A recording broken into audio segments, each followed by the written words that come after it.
好，欢迎收看方伟的早安中国节目。这个节目呢，我就把它叫做早安中国了哈。说错了，早安美国节目哈。好的，那今天最大的新闻就是德州的重划地图这么一个闯关成功啊。那后果是什么呢？后果就是加州明天它将采取的动作，那密苏里州很可能后天就要采取行动，接着会掀起全国性的 gerrymandering 大战。所以呢，这到底是什么情况呢？这是今天给大家带来的这个消息更新。那另外呢，就是川普呢，发动新的打引号的进攻哈，那么这一轮针对的是美国首都的史密森博物馆。什么是美国的史密森博物馆？川普为什么要针对史密森博物馆的叫做 wokeism 哈？它的觉醒文化，那背后是什么道理呢？这是今天给大家带来的一个叫做美国政坛的一个重要的动向。当然还有其他很多哈，跟这个华人有关的美国新闻。好，我们现在就直入正题来讲这个第一条新闻。德州众议院那么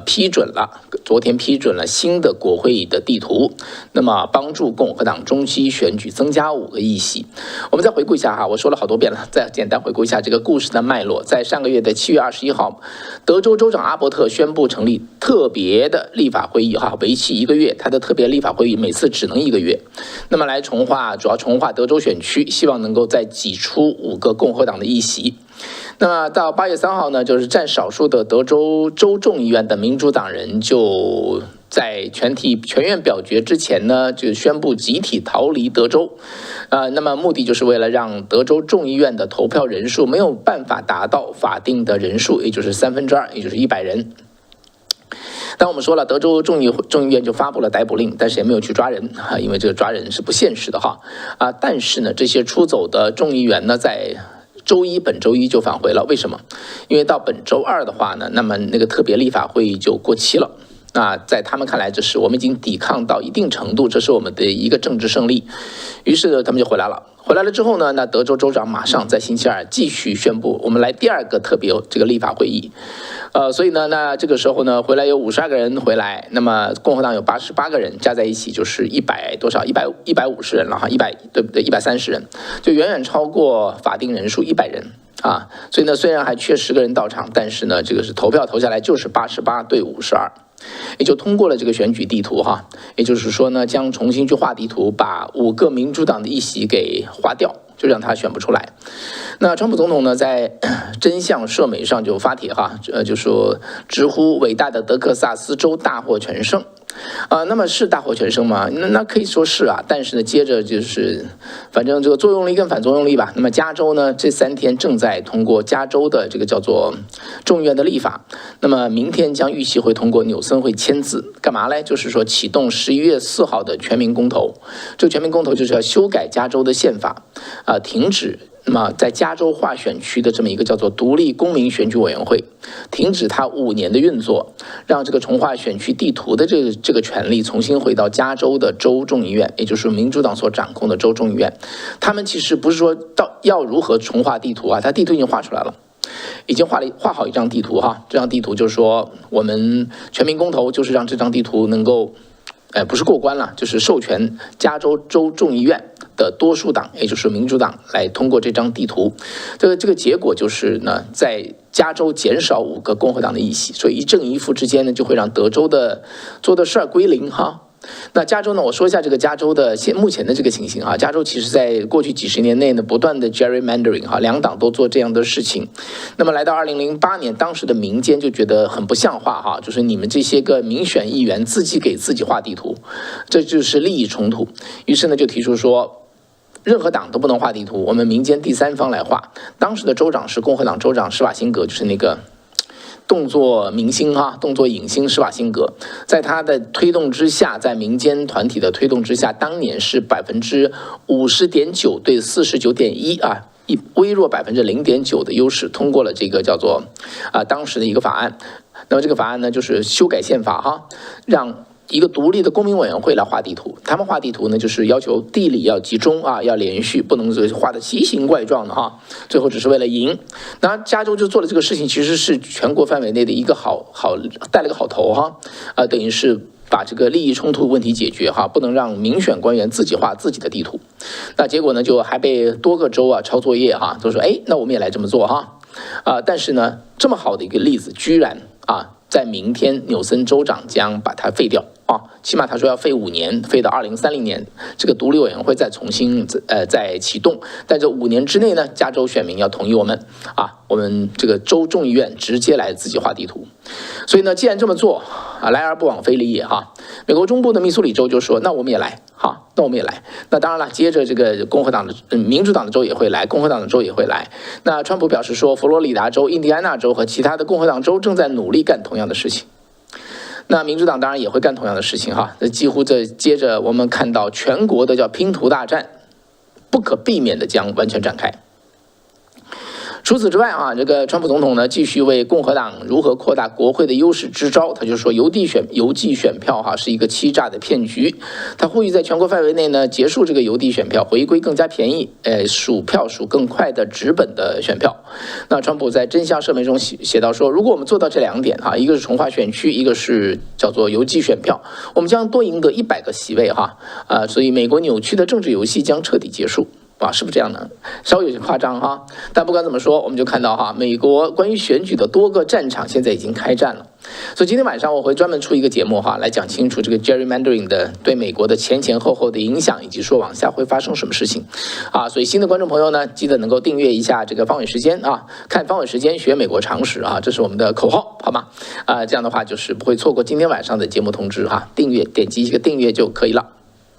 好，我们看一下这个铁娘子情报总监加巴德，那么让川普的支持者异常的惊喜因为他虽然以前是个民主党人，后来变成独立人士但是川普就是跨界用他。另外一个民主党人，川普用的就是这个小肯尼迪结果这个加巴德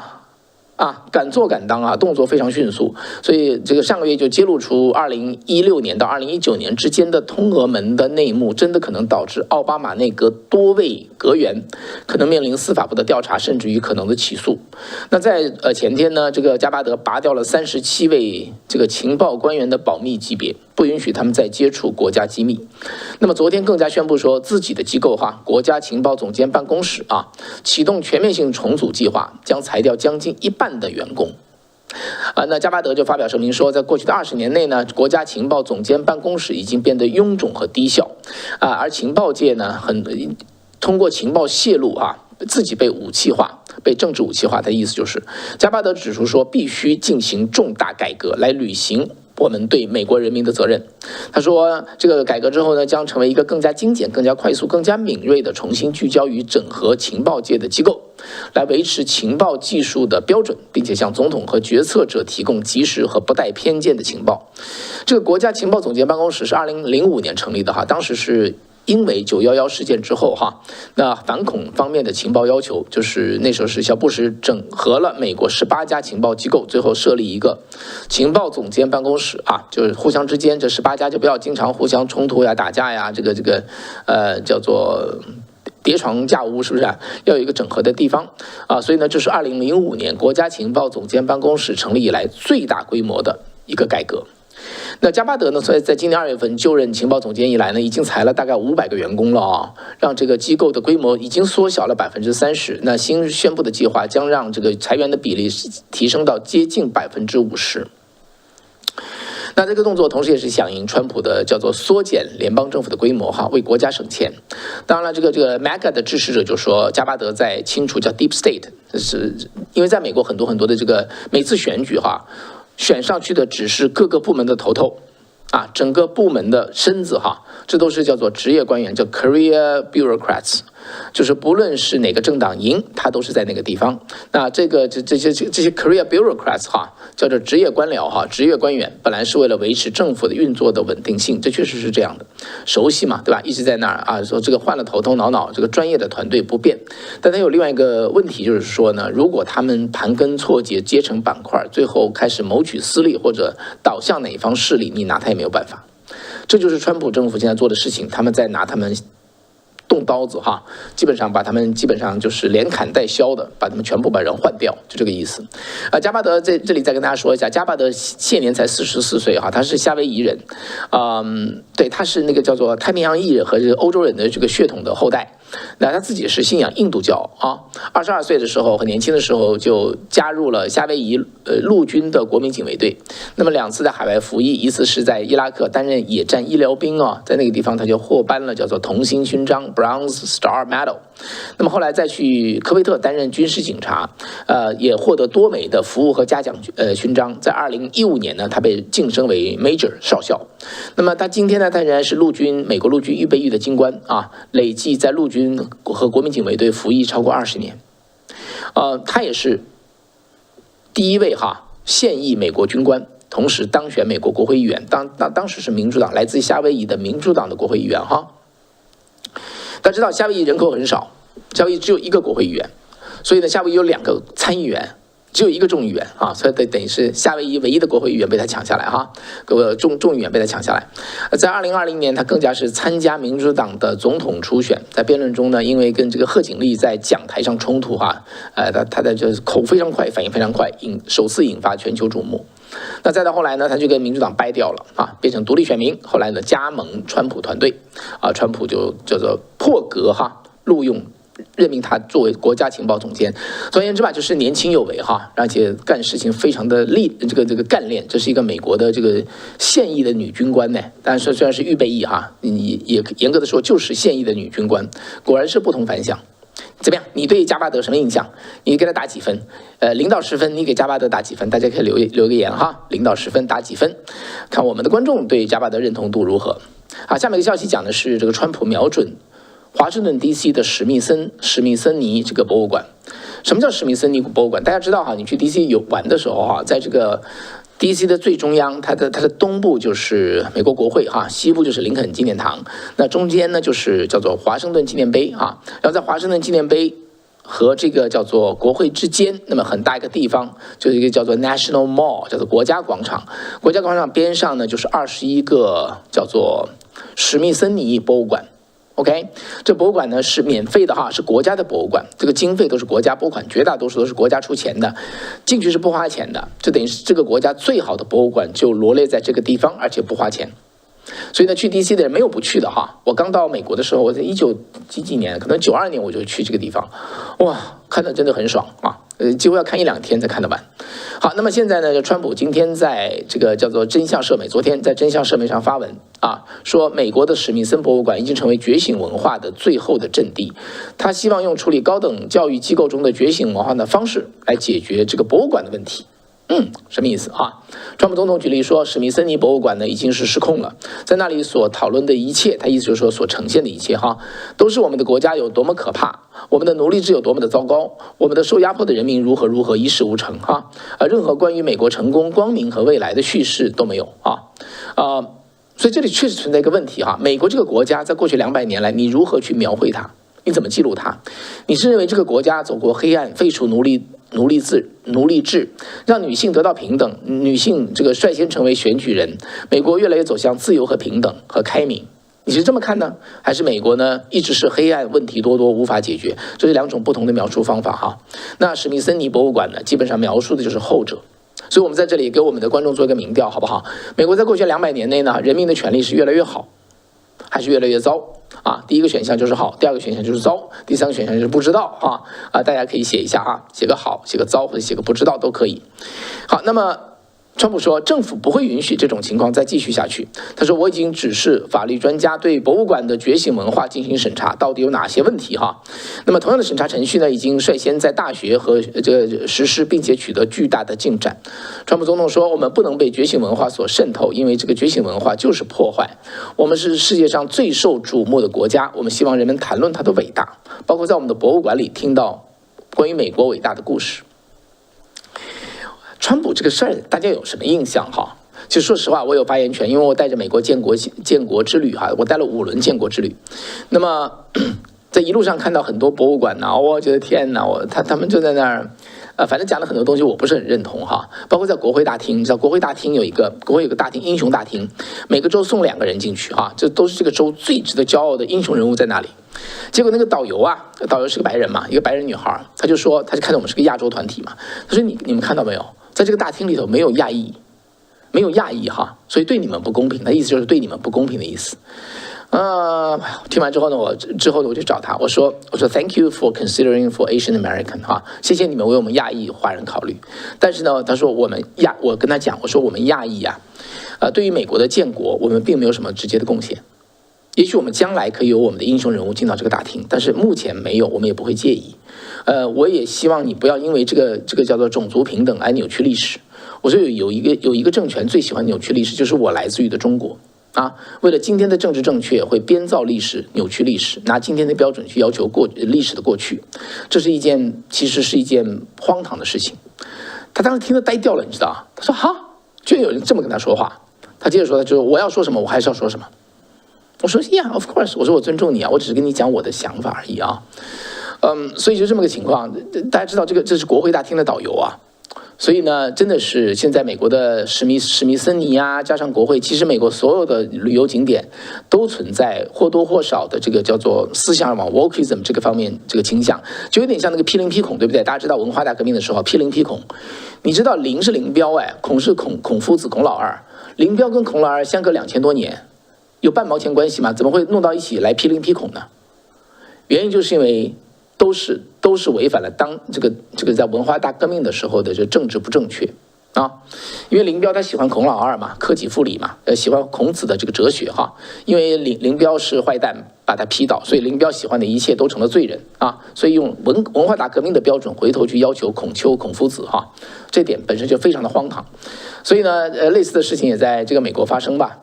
因此呢，就是说，那川普怎么办？他怎么解决史密森尼的这么博物馆的这个方向或者他去展什么东西呢？他就跟那个大学一样，截断经费。那么大家知道这个史密森尼的博物馆的这个经费这是唯一由美国官方资助的，叫做半官方性质的叫做博物馆机构，它的大部分经费都是来自于联邦政府的直接拨款它总共有21所博物馆、9个研究中心，再加一个国家动物园 National Zoo 和其他设施绝大多数的钱都是来自于联邦政府，也接受个人和企业的捐助，但这些捐助一般用于这种特定的展出项目那么当然它的商店呢，这个卖杂志这个商店卖纪念品会员计划餐饮服务赚点小钱这个史密森尼博物馆的门票是免费的谁都可以去。那这里我要说一下所以呢，川普一旦动他的经费，那就是泰山压顶，这个比这个叫做动哈佛要有效10倍以上，几乎他一动那边就得改否则你得关门，对，你怎么办？就这个问题那我们说一下这个史密森尼博物馆本身的这个故事，也很好玩的一个故事，它本身也是一个可以说很传奇的美国故事当年在英国有一个化学家和矿物学家他的名字叫做詹姆斯·史密森尼史密森，他很有意思他的出生在法国，他的母亲呢他的爸爸是英国公爵，他的妈妈也是英国贵族家出生的女儿但是爸妈没有结婚，所以呢他是一个私生子，就没法继承这个父亲的公爵的爵位。后来他在牛津大学学习化学跟矿物学，后来成为这个英国皇家学会的会员，那么热衷于科学研究，也在全世界到处跑他呢一生都没有结婚，就没有子女生活非常低调。他有很多的财富这怎么来的我不知道，继承的自己做生意我不知道总而言之有很多财富，但是他一辈子都没有来过美国对美国没有直接的联系。在他去世前3年，他住在意大利的热那亚，在那里就写了他的遗嘱。他写的遗嘱很奇葩他说呢，我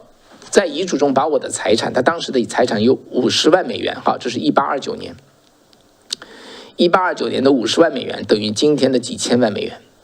他说我留给我的侄子，因为没有儿子嘛，对吧？但是呢有个条款，如果我的侄子自己也没有子女的话，我的侄子死去之后，这笔财产就要转赠给美国政府。用于在美国首都建立一个叫做史密森尼学会的一个机构，叫 Smithsonian Society， 目的是增进和传播知识，就这么简单哈。For the increase and diffusion of knowledge。那1829年呢？这是1826年的事情哈。3年之后，1829年，史密森呢在热那亚去世，财产就转给他的侄子亨利。他的亨利在6年之后，1835年去世，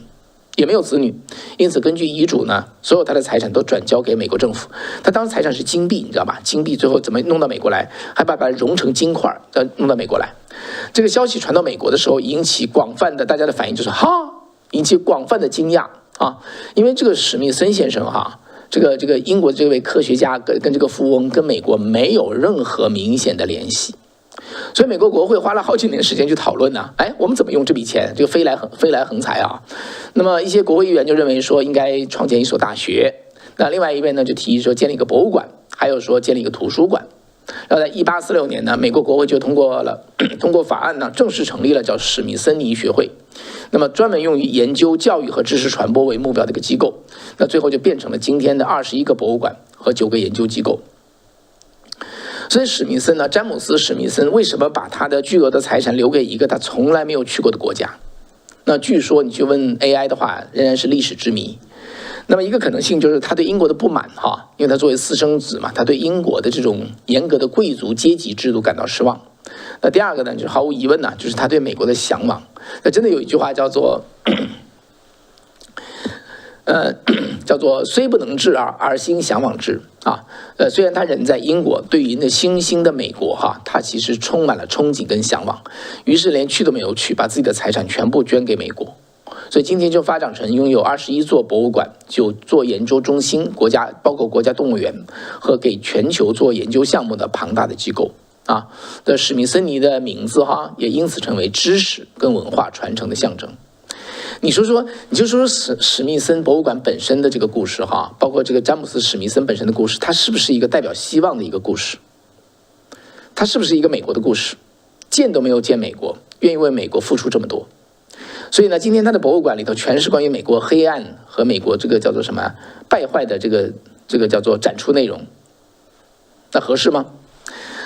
您怎么看呢？好吧，这就是川普的另外一件事情哈。好，下面一条短新闻也蛮有意思的哈。加州呢最近又出现男生加入女生体育队的事情。那不光加州哈，今天的新闻，这伊利诺州叫霍夫曼庄园的一个叫康纳德高中啊，一个男性的运动员也是入选，他是跨性运动员入选女子排球队，结果呢，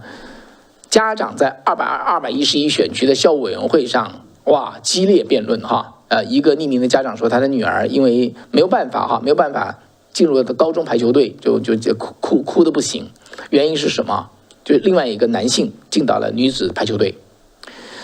所以呢，川普今天就发了个推说，任何不遵守我们跨性别政策的加州学校都将不会获得资助。感谢你对此事的关注。川普早些时候已经签了一个总统令啊，就任何你如果说还搞这个跨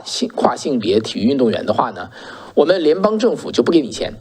大家知道美国的学校的钱从哪里来哈？两个来源，最主要的来源是州的拨款，这一点川普是没什么招的。但是呢，第二种来源就是联邦拨款啊，第三个来源就是学区的税，主要这三个来源哈。但联邦拨款不管多少，如果占10%的话，你缺10%你也是很难办的事情哈。也就是说，大家知道哈佛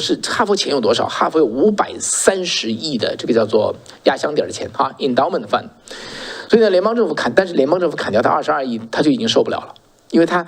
不是每年有那么多盈余的，都是赚多少花多少的，是这么个情况。所以一旦缺个10%，那就要砍10%的成本，所以是很难受的事情。因为这个缘故，但哈佛今天还没有举白旗哈，那基本上我认为哈佛这个向联邦屈服只是时间问题。否则它会折断的，它会出问题啊！所以这就是为什么哥伦比亚大学啊，那诸多大学都已经布朗大学啊，已经向联邦就是弯腰了啊，说我们会遵守联邦给出的规定。所以呢，现在就轮到来到加州的学校啊，当然也包括刚才说的伊利诺州的学校，这都是属于这个川普的行政令所涵盖的范围。所以我们就看一下啊，这一个是针对史密森尼的博物馆，第二就是针对美国中小学的这个跨性别的体育运动，川普是否能够叫做 break the wokeism in it？好，下面我说一下这个今天的一个不叫广告，其实是个呼吁吧。我说的这个呼吁，我其实蛮兴奋的，或者蛮激动的。大家知道啊，很多国内的朋友也在看这个节目，怎么看？就是翻墙过来看，对不对 ？VPN 啊，或者用特别的翻墙工具。你知道，在美国政治中有一个说法哈，你要改变一个社会，你需要多少人？你需要多少人？你不需要51%的人，你只需要5%的人。为什么？因为这5%的人就是意见领袖、敢讲话的人，绝大多数人是跟风的。如果有5%的人愿意改变社会，其他的人就愿意跟。当然了，前提是他改变社会的方向是得人心的哈。所以呢，现在从中国大陆翻墙出来的人有多少人？5%不到，所以还差10倍呢哈。所以呢，但是呢，这些人是什么特点？这些人2个特点：第一，懂技术啊，他才知道怎么翻墙；第二呢，胆子大。他不怕风险，明知有风险也不怕风险，对不对？但其实是没什么风险了，因为法不责众嘛，对不对？所以翻墙出来的人其实是 OK 了。现在呢，就是美国的科技人才呢开发了一个工具，叫做一链翻墙，就一个链接啊送到国内去，你点击这个链接的话，你看到的就是今天这个节目海外的节目内容，你都不知道你翻墙了。也就是说呢，把恐惧因素完全去掉，然后呢，把技术需求完全去掉。点一个链就可以翻墙，让这防火墙消失哈。所以呢，那这个事情真的是非常棒的一个东西。那方伟呢，在过去2个星期之内呢做了评估哈。因为我其实是科技背景，我是硅谷，我在硅谷上班待了15年啊，所以我其实科技背景，媒体其实是我的副业哈。现在倒转过来，所以呢，很棒的技术哈。但这个技术其实就是在对整个的中共投了几百亿美元的叫做国家防火墙，把它给打一个洞过去哈，所以呢，这里头去真的是像打仗一样，需要很多的资源。所以呢，我现在就呼吁，就是国外的朋友帮助国内的朋友，海外帮助改变中国最好的方式就是支持这个项目。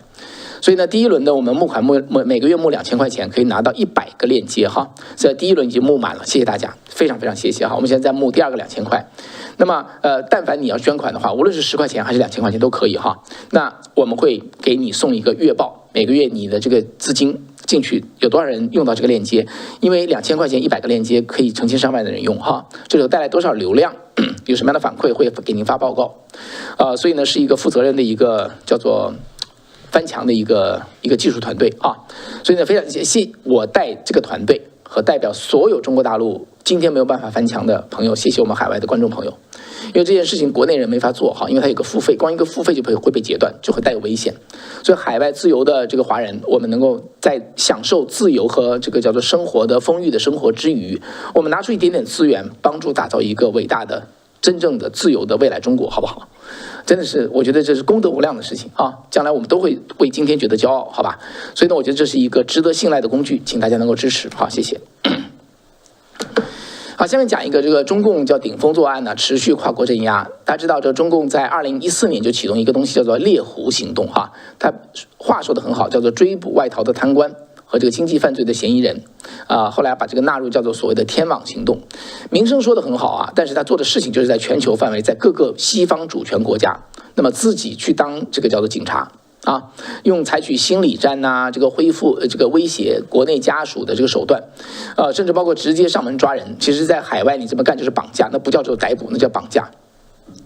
引发西方各国批评，那 FBI 呢把它叫做 transnational suppression oppression， 把它叫做跨国镇压。那 FBI 就指控中共违反叫做侵犯他国主权。在5年前，2020年呢，美国就开始逮捕参与这种叫猎狐行动的中共特工，显示出对这个行动的美国的司法反制。现在更多的国家都在做这个事情了哈。那最近连续发生几个事情，我觉得直接值得跟大家说一下，就是前香港这个特首哈梁振英跟他太太在丹麦在公园里头啊，就公开这个叫做质询跟威胁在公园里练功的法轮功，说你们的名单我们全有啊，你到底是谁？告诉我你的这个什么，你的名字和你的来源是什么地方？就是公开威胁啊，真的很过分的。这是一个卸了任的一个这个叫做香港特首，但他今天是所谓的这政协副主席嘛。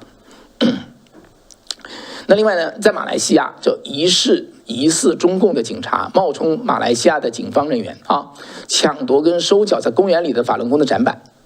他也不怕马来西亚的官方哦，原因很简单啊，他知道马来西亚政府是怕中共政府的，所以他就敢在马来西亚自己悍然在街头自己当警察啊，所以这都是侵犯他国主权的。那另外呢，新西兰安全情报局呢，在这个今天公布呢年度的风险评估报告，警告说中共是对新西兰外国干涉活动最活跃和威胁最大的外国势力。这个新西兰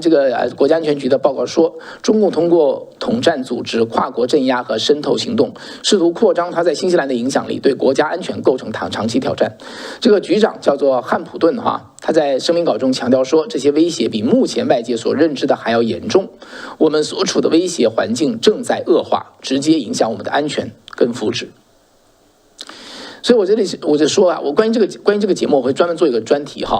我想说的是什么？我为什么跟大家报这个东西？大家为什么要关心这些事情？这几个事情都是跟法轮功有关的虽然法轮功是一个怎么说呢，叫做法轮功学员自己的一个功法，但是呢，法轮功学员是今天最敢直面中共的这个力量，民间力量所以因为这个缘故呢，他承受的打压也最大、最厉害。所以呢，在某个意义上，我认为法轮功的权益法轮功学员的权益是海外华人的第一道防线。法轮功的防线防住了，中共就不敢动这个后面的其他的海外华人。我真的是这样子我以我这20多年的经验，我说这个话并没有夸张是个准确的说法。所以中共在海外的任何的动作威胁到我们的自由跟安全，我们都要往回 push back。都必须向 FBI 去报告向国会议员写信。这个信我会出一封信专门出一封信写给这个我们的12个国会议员民意代表，希望大家呢前面几轮大家寄了2轮信都非常好我会再写一封信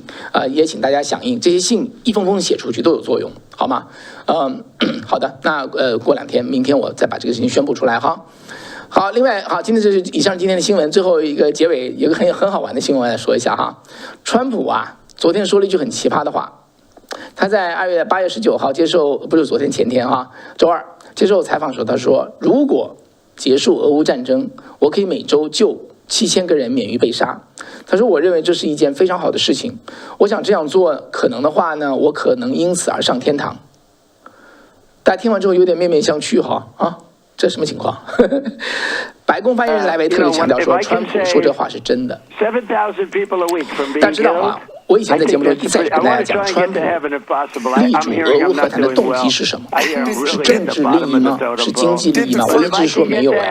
他就是悲天悯人。如果他出于这个政治利益和经济利益的话，他应该离开，让他们坐山观虎斗，让欧洲跟这个俄国和中共打得天翻地覆，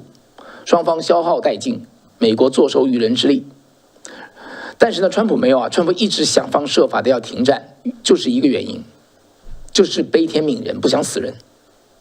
所以川普说的是真是真话当然有的人说呢，川普3次结婚年轻的时候放浪形骸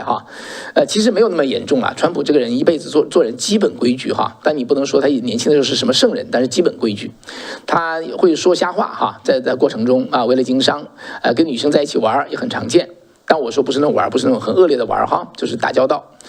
在政治上的川普先是民主党，后是中间派，后来是共和党。他其实我看到川普的走向，就越老他越保守，越老他越规矩，越老他越虔诚。而且川普越老，他的直觉越好。川普整个的经济，国内的经济和这个政治政策都是跟美国建国先父对齐的。大家知道我研究美国建国先父的思想研究了好几年